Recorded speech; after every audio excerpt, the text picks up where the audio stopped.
This is A-Game, fast-acting, long-lasting, with no side effects.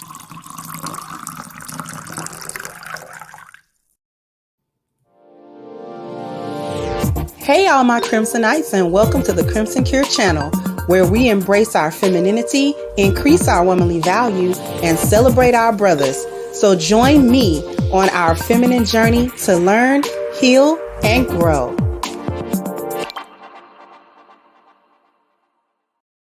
Hey there, my Crimsonites, and welcome to the Crimson Cure channel. I'm your host, femininity coach, and author of the Crimson Cure, and this is my perspective. So we got a part 2 to how simps keep black women delusional. I got a video. This is probably not going to be the last video I show of this particular person on TikTok, and I want you guys to listen to what he has to say about the so-called, or about marriage and the so-called patriarchy. I just need y'all. He's orbiting somebody. Now this person's married. So yeah. Let me share my screen. And here we go. Really, because there's a lot of y'all that do want to get married. But I can tell you why men probably... Let me back it up. Yo, y'all want to know why most men don't want to get married? Not really, because there's a lot of y'all that do want to get married. But I can tell you why men probably aren't getting married. And I say this in understanding that monogamous marriage is only one way to exist in a loving relationship. But it's because patriarchy is damn near making marriage obsolete. Men have been socialized to feel the need to dominate women by society, by culture, by religion. So not only are men refusing to partner with women who are educated and established, men often don't want to be challenged by their partners. A lot of men miss the good old days where men made the money and women stayed at home and obeyed and took care of the house. But the thing is, that was never real or sustainable. That was the white patriarchal imagination. But many of y'all want to keep that part of white supremacy alive and well, and women just aren't going for it. Also, marriage is often a dangerous institution for women to enter into, because contrary to popular belief, men are sensitive and emotional, but it's often masked with aggression and violence, and women too often bear the brunt of that. So I don't know if it's so much that men don't want to get married. They often can't because they're too married to the patriarchy. Leave your thoughts in the comments below, and like and follow for more content. Yep. Now, y'all heard that drivel. Several things wrong with it. Premise was all messed up. Said everything that a feminist would want to hear. And if you read the comment section, if you could go and read the comment sections, plenty of black women, amen, in it, as you know that they would. But the premise of the argument is false. Okay, the first thing is talking about the good old days when men, quote unquote, dominated women through every aspect of their lives and not wanting to partner with women who are successful. That's false. Men don't care whether she makes money or not. He cares whether or not she's a slob, and he cares whether or not, what kind of attitude she's got if she's broke versus if she has money. And the 2 years worth of Kevin Samuels and all these women calling in actually proves that point. Men don't really care about it. It's just the fact that women think that's some type of equalizer, and it's not. That doesn't do anything for you as a woman. That just says you were able to go to school, or you were able to get a job, or you were able to make some money. Fine, that's beautiful, but that doesn't have anything to do with whether or not you're a suitable wife. And black women do not want to hear that, and the simps that aid and abet them don't want to hear it either. They're gonna repeat and parrot the foolishness that a hyena would like. Okay? Men don't want to be challenged by women, meaning they don't want combative women. They do want women that are able to give them feminine insight and able to offer something valuable to them in the relationship intellectually. Okay? Not just these intuitive emotions and stuff like that, but men want women that are able to give them intellectual feedback. What they don't want is a combative masculine woman that's competing with him for his position of masculinity. That's what they don't want. And I hate the disingenuous way in which these conversations are approached, because you don't want to know the truth about anything, or you don't want to face anything. So therefore, we're going to just twist the conversation just a little bit. We're going to use these little words, and we're going to use them in certain ways that seem okay, but in reality, these things are not okay. Like, no man wants a woman that's constantly at his throat. He does want her to give him intellectual feedback. So if we're thinking of quote unquote challenge in that format, I guess you could say that, but challenge is not the word that I would use for that. A man don't want his woman to challenge his position. He wants her to give him feedback. Okay. And for example, I'm gonna shout out to Anton Daniels if he watches this video. I watched a video of his recently where he was talking about the feedback that he gets from his wife, Rita. And he says, usually she just gives him her feminine insight, and he just goes and does what he's going to do.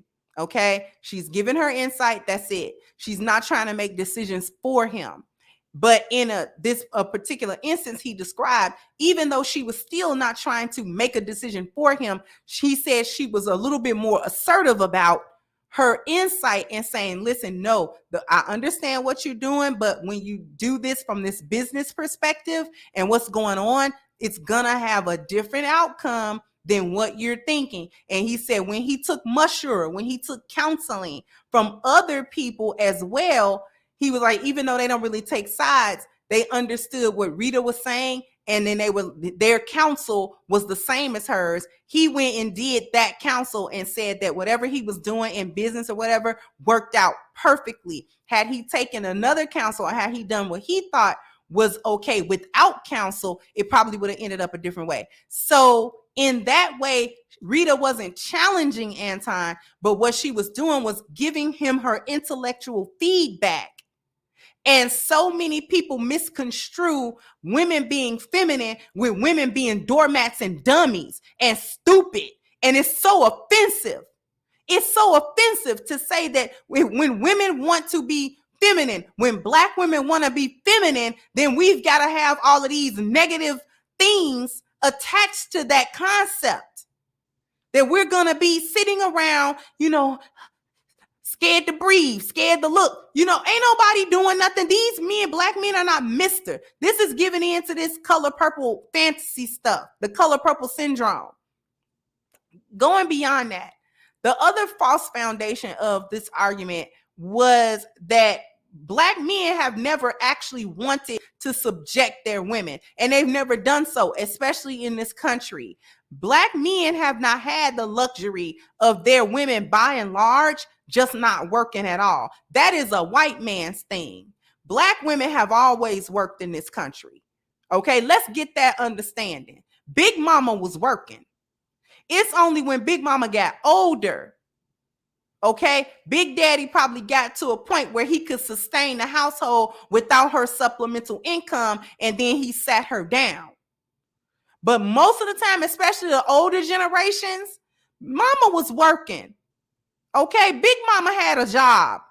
You understand that? She was cleaning Miss Ann's house, or she was cleaning something, or doing something, secretary work. She was doing something that was bringing in supplemental income. It was not the common thing that Black people in this country, post-slavery, had the means to take care of their family without the female supplemental income, at least for some time.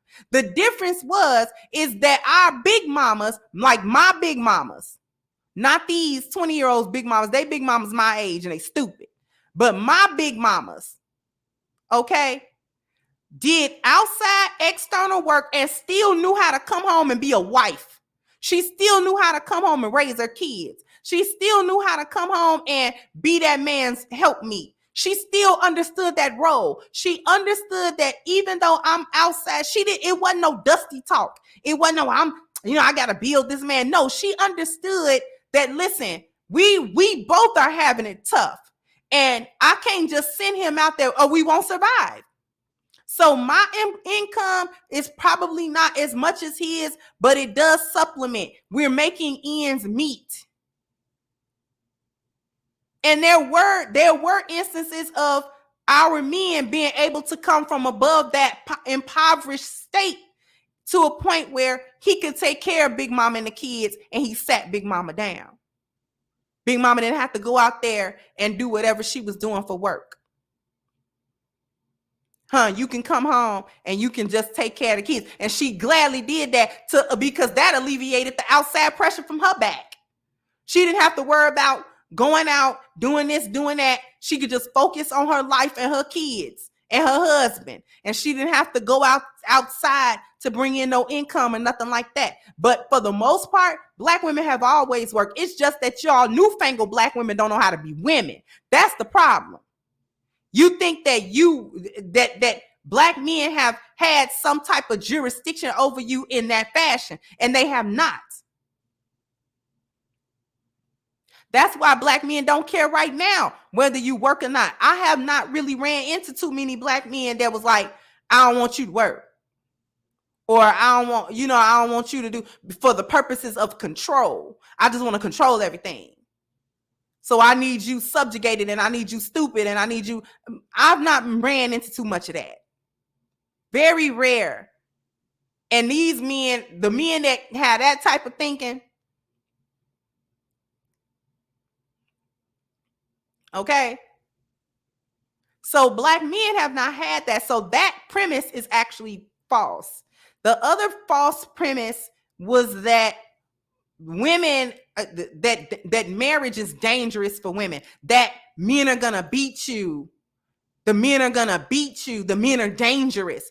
Men who express their masculinity, men who express being in control of their environment and their home and the people within it, is somehow toxic masculinity. I told you these simps be going along with that.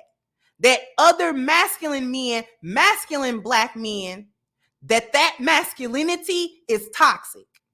That all that he wants to do with that is control and subjugate and oppress and beat and be a cruel taskmaster about it.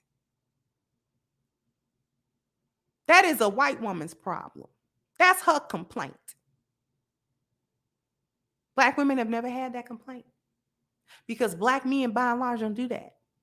Abusive people are going to be abusive. It doesn't have anything to do with patriarchy.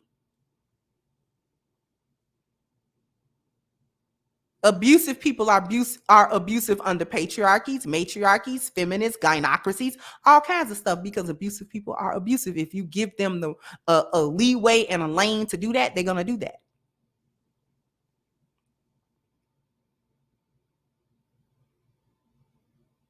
So the very concept that Black men have had or want to have or are trying to exercise this toxic type of masculinity that these simps and these hyenas are purporting that Black men want to do is simply not true. It's not true. However, there's no fighting biology. See, these types of arguments fight biology, or they try to. Okay? Because the only reason why we're even having a discussion about what women can do and what women can't do is because men have advanced the society to this point where women don't have to do a lot of stuff. She's able to go and work and get jobs and this, that, and the third.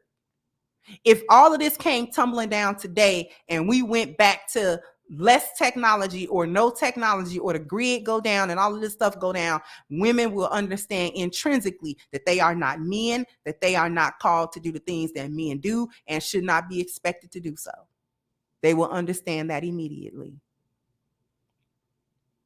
She'll understand that she's not expected to go out and do all of the hunting and all of that type of stuff, but you will be expected to skin what to bring back.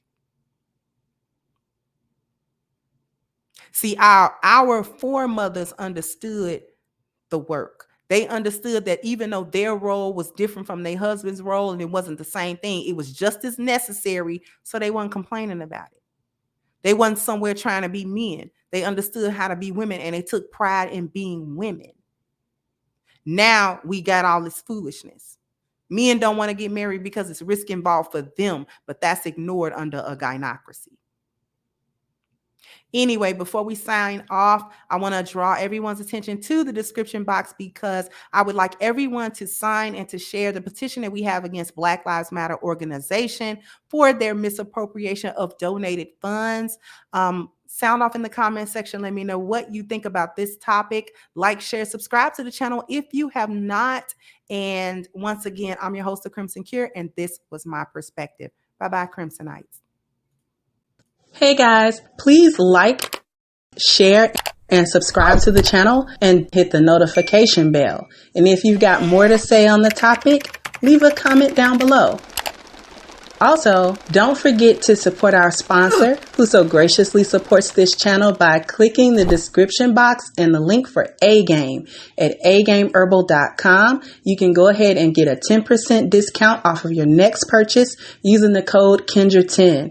This has been yet another Crimson Cure production, and I'll catch you guys on the next one.